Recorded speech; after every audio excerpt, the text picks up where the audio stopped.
प्रतिष्ठानचे अध्यक्ष धनंजय मुंडे नाथ प्रतिष्ठान व नगर परिषद यांच्यावरती या ठिकाणी लवकरात लवकर फौजदारी गुन्हे दाखल करण्यासाठी आम्ही या ठिकाणी प्रयत्न करणार आहोत। आमच्या सकल मराठा समाजाची मागणी परळी शहरामध्ये एक मराठा समाजाच्या हक्काचं मराठा भवन व्हावं ही गेल्या अनेक वर्षापासून प्रलंबित मागणी होती। त्यासाठी आम्ही सकल मराठा समाज बांधवांनी वेळोवेळी रस्त्यावर उतरून संघर्ष आंदोलन मोर्चे केलेले आहेत आणि त्याही इतक्या वर्षाच्या कार्यकाळामध्ये आम्हाला शेवटी आमच्या पदरी निराशा पडल्यामुळं आम्ही 11 मे 2026 रोजी नगर परिषदेसमोर सकल मराठा समाजाच्या वतीने बेमुदत ठिय्या आंदोलन सुरू केलं होतं आणि ह्या मराठा बेमुदत ठिय्या आंदोलनाचा एवढा रेटा वाढला की नगर परिषदेला त्या ठिकाणी खऱ्या अर्थानं आंदोलकाची दखल घ्यावी, आंदोलनकर्त्याची दखल घ्यावी लागली आणि त्या ठिकाणी नगर परिषदेनं दखल घेऊन दिनांक 14 मे या 2026 म्हणजे छत्रपती संभाजी महाराजांच्या जयंतीच्या दिवशी त्यांनी एक नगर परिषदेनं आंदोलनकर्त्याला या ठिकाणी पत्र दिलं आणि पत्र दिल्यानंतर त्यांनी सांगितलं की आम्ही मराठा भवनसाठी जागा देत आहोत। तर जी नगर परिषदेनं मराठा भवनसाठी परळी शहरामध्ये जागा दिलेली आहे, वैद्यनाथ ज्योतिर्लिंगाच्या बाजूला एक त्या ठिकाणी स्मशानभूमी आहेत आणि बाजूला वेताळ मंदिर आहे, तीर्थ जे आहे वैद्यनाथ मंदिरचं त्याच्या बाजूला एक 28 गुंठे जागा दिल्याचं त्यांनी अधिकृत पत्र दिलेलं आहे। त्याचा जावक क्रमांक 862/2026 कार्यालय नगर परिषद परळी जिल्हा बीड दिनांक 14/5/2026 अशा अनुषंगाने एक पत्र दिलेलं आहे त्यांनी।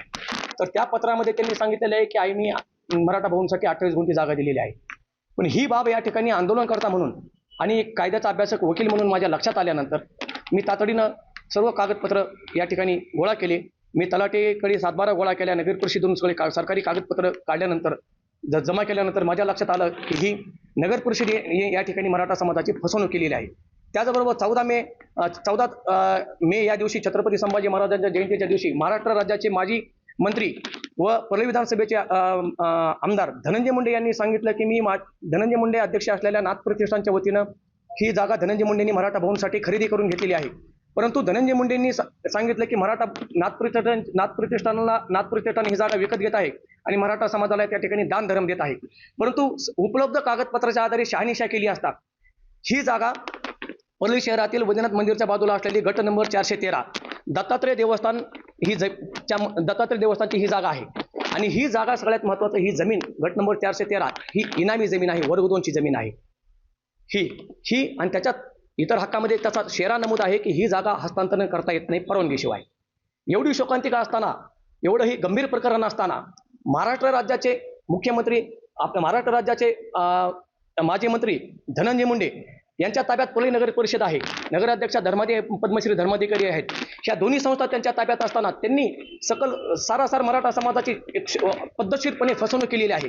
धनंजय मुंडे आणि नगर परिषद यांनी मराठा भवनसाठी ज्या जागेचा ताबा दिला ती जागा दत्तात्रय मंदिर देवस्थानची आहे। ती जागा त्या जागेचा ताबा हा बेकायदेशीर आहे, ती जागा मराठा भवनला देता येत नाही।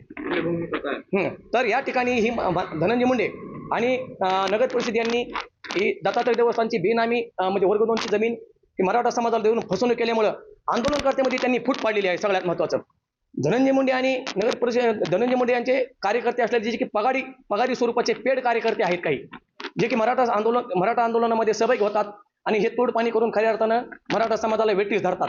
असाच काहीसा प्रकार या ठिकाणी मराठा समाजातील काही फुटीर आंदोलनकर्त्यांनी या ठिकाणी केलेला आहे आणि धनंजय मुंडे या ठिकाणी त्यांनी वाहवा मिळवण्यासाठी केलेले आहे। त्यामुळं आगामी काळात लवकरात लवकर एक सकल मराठा समाज म्हणून व त्याचबरोबर सर्व मराठा समाजाचे कायदेशीर वकील बांधव म्हणून आम्ही छत्रपती संभाजी उच्च न्यायालयामध्ये, हायकोर्टामध्ये नाथ प्रतिष्ठानचे अध्यक्ष धनंजय मुंडे, नाथ प्रतिष्ठान व परळी नगर परिषद या सर्वांवरती या ठिकाणी फौजदारी गुन्हे दाखल करण्यासाठी व त्यांनी समाजाची फसवणूक केल्यामुळं त्यांच्यावर योग्य ती कायदेशीर कारवाई करण्यासाठी सकल मराठा समाजाची लवकरच राज्यव्यापी आम्ही बैठक घेणार आहोत व पुढील कारवाई आम्ही लवकरात लवकर करणार आहोत।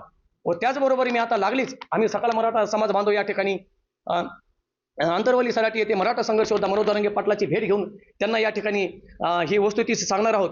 खरं तर त्या ठिकाणी मनोज जरांगे पाटलांना त्या दिवशी काही फुटीर आंदोलनकर्त्यांनी मनोज जरांगे पाटलांची सुद्धा दिशाभूल केलेली आहे। त्यांनी आंतरवलीमध्ये जाऊन मनोज जरांगे पाटलांना सांगितलं की धनंजय मुंडे आणि नगर परिषदेने आपल्याला जागा दिलेली आहे।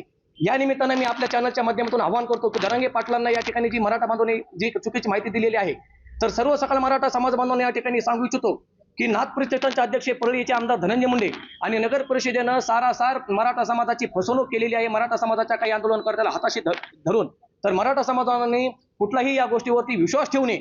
सगळे कागदपत्र माझ्यापाशी आहेत, सगळे कागदपत्र सरकारी कार्यालयामध्ये आहेत त्याच्यामुळं नाथ प्रतिष्ठानचे अध्यक्ष धनंजय मुंडे नाथ प्रतिष्ठान व नगर परिषद यांच्यावरती या ठिकाणी लवकरात लवकर फौजदारी गुन्हे दाखल करण्यासाठी आम्ही या ठिकाणी प्रयत्न करणार आहोत. लेखी आक्षेप नोंदवण्यासाठी सरकारी कागदपत्र गोळा करायला थोडा वेळ लागला, कारण आता 14 तारीख झालेली आहे, तर त्याच्यासाठी मध्ये 1-2 सुट्टे आलेले आहेत. त्याच्यामुळे हे कागदपत्र तहसील कार्यालयामधून, भूमी अभिलेख कार्यालयामधून, नगर परिषद कार्यालयामधून हा सरकारी कागदपत्र गोळा करण्यासाठी थोडासा वेळ गेलेला आहे. आता लवकरच नगर परिषद असतील, महाराष्ट्र राज्याचे मुख्यमंत्री देवेंद्र फडणवीस असतील, राष्ट्रवादीचे आपल्या महाराष्ट्राचे उपमुख्यमंत्री सुनेत्रा पवार, राज्याचे उपमुख्यमंत्री एकनाथजी शिंदे व त्याचबरोबर मराठा संघर्ष योद्धा मनोज जरांगे पाटील या सर्वांना या ठिकाणी कायदेशीर पत्रव्यवहार केला जाईल आणि धनंजय मुंडे नाथ प्रतिष्ठान व नगर परिषद यांच्यावरती तात्काळ योग्य ती कायदेशीर कारवाई करण्यासाठी आम्ही छत्रपती संभाजीनगर उच्च न्यायालयामध्ये म्हणजे योग्य ती कायदेशीर कारवाई दाखल करणार आहोत व त्यांच्या विरोधात या ठिकाणी आंदोलन करणार आहोत. महाराष्ट्रातील सर्व बातम्यांचे विश्वासार्ह व्यासपीठ, सकाळच्या सर्व सोशल मीडिया प्लॅटफॉर्मला लाईक, फॉलो आणि सबस्क्राईब करा. तसंच सर्व नोटिफिकेशनसाठी बेल आयकॉन प्रेस करायला विसरू नका.